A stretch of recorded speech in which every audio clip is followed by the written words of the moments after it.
16 people that have been arrested, and they are accused of plotting the July riots. And quite a number of these cases I've been to court to cover, and there's been a delay in terms of formal bail applications. I haven't been to one where the first court appearance was part and parcel of a bail application as well. There'd be about 3 appearances before it gets to that stage. We know that Bonginkosi Khanyile is also appearing to court today. His verdict will be handed on whether or not he is going to be granted bail.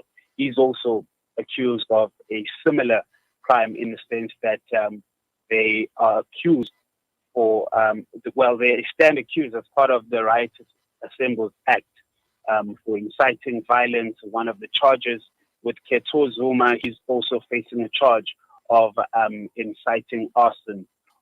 So, with these cases, really, there has been quite a meticulous level of detail that the investigators and the state needed to move with, because what they're trying to shy away from is a situation where this case is brought to court and it's dismissed, or the perpetrators are quickly released, because in all of these cases, the state has been opposed to bail.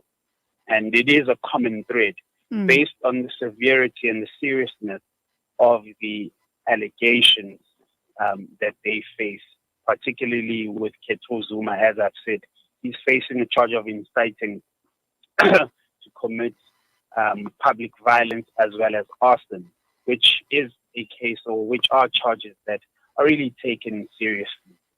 So while it may seem as though the wheels of justice are turning a bit slow, I think also the state is trying to move from a situation where these cases end up being dismissed because they were haphazard in terms of how they took on the cases. They don't want to be hasty.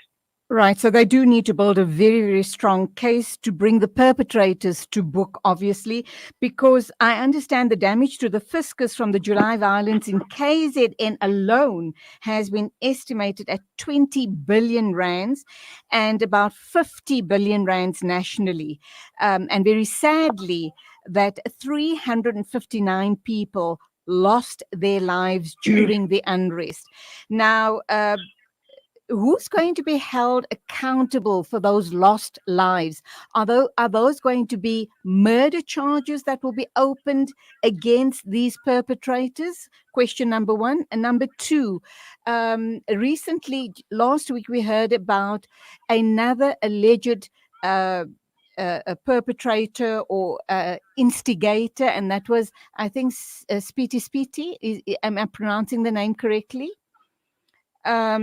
Based here in Gauteng, also being fingered as being one of the inciters of violence. Do you know anything about that case and that person?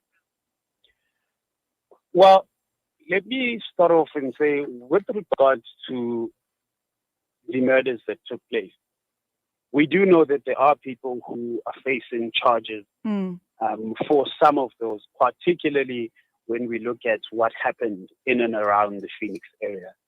There are people that are currently going to court over those cases. So in terms of those people who've taken lives,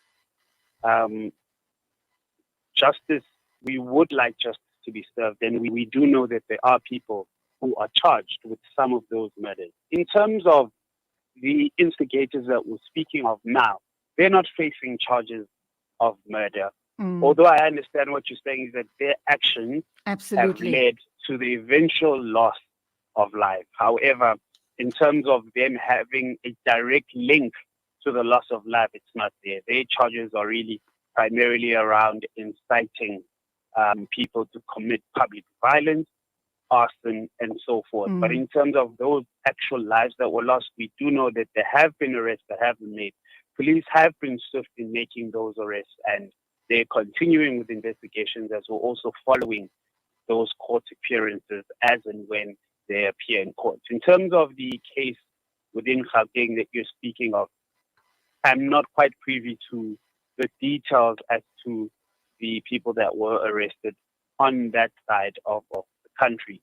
I'm particularly well vested in terms of what has transpired within the borders of KZN themselves with regards to the July unrest.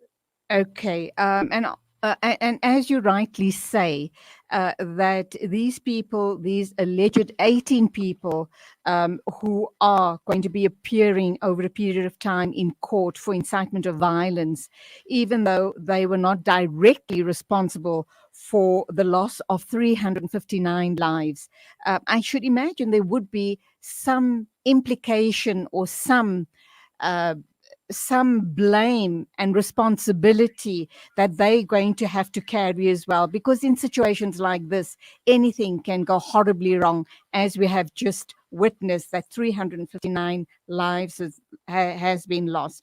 That being said, is Mdumiseni Khetha Zuma related to Jacob Zuma?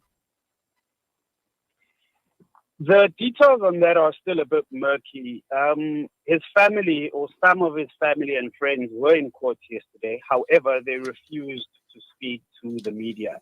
And that was where we were looking at getting some clarity, because there was a photograph which is believed to be Mdumiseni, where he was shaking the hand of former President Jacob Zuma. And we wanted to get confirmation from the family as to say, is this him?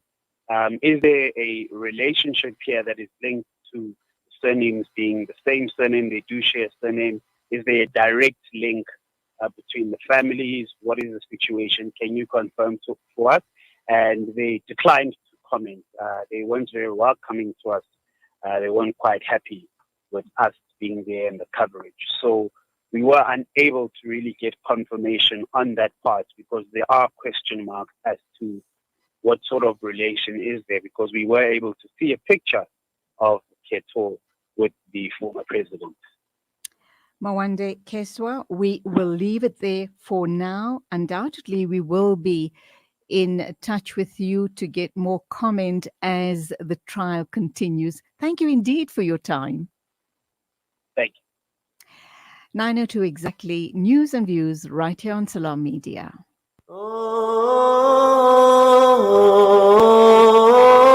Salam Media, a global voice for humanity. Global perspective. This is Al Ansar News.